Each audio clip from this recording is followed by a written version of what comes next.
Hey, thanks for joining me today. You know, messaging is more important than ever in our world.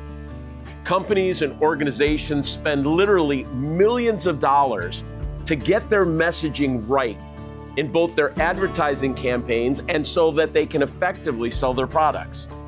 That's because the success of a product or a project or an initiative is often determined by the messaging or the words that are used to communicate that product or that initiative to people. It's important that people hear the right message. Therefore, words matter when it comes to messaging. Now, when I think about the messaging coming from the church, I often wonder, what are people hearing? Are they hearing a message of condemnation or guilt or finger pointing? Are they hearing a message of moral superiority? Are they hearing a message with a religious or a pharisaical tone to it? Or are they hearing a compassionate, loving, and grace-filled message that invites them into a relationship with Jesus? You know, in the New Testament, the teachings of Jesus are referred to as the gospel.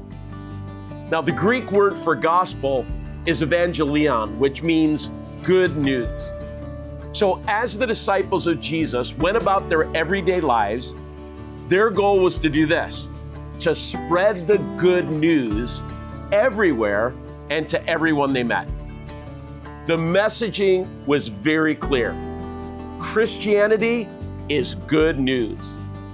But it seems like somewhere along the way, the church lost its way with their messaging.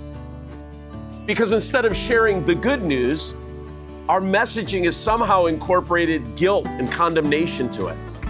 Our messaging has oftentimes become exclusive. If you want to belong, you need to get your act together and follow the rules. And in some cases, our messaging has become about whatever a church's brand of politics or culture happens to be. The bottom line is that we've really messed up the messaging of the gospel being good news to people. Now, I don't know about you, but I love whenever I get to share good news with someone. It's such a joy. Why? Because I can't wait to see their response. After all, who doesn't love good news, right? But when I have to share bad news with people, I tend to procrastinate.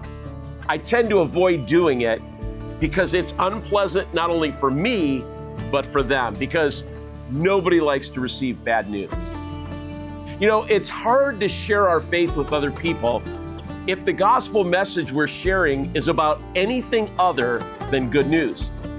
If we make it about condemnation or guilt or rule keeping or politics or culture, it's no longer good news and it becomes difficult to share it. I was thinking the other day, maybe one of the reasons that we don't share our faith in Jesus with people like we should is because we've forgotten that the gospel, the message of Jesus, is good news. It's good news because it tells people how Jesus died to make a way into heaven for them. It's good news because it tells them that God loves them no matter what they've done or what they're doing. It's good news because it tells them that Jesus came to free them and to heal them. You know, whenever we replace the good news with anything else, sharing our faith becomes really difficult. The early church grew exponentially. Why? Because the message they were sharing with people, it was good news in a very dark world. And so this week, I want to invite you to share the good news with people. Remember, everybody likes to receive good news. Don't focus on their behaviors. Don't worry about their viewpoints. Just share what Jesus died to offer them. Good news. It will make sharing your faith a lot easier, I guarantee it. Well, have a great rest of the week, and I look forward to seeing you this Sunday as we continue our Love, Grow, Share summer series.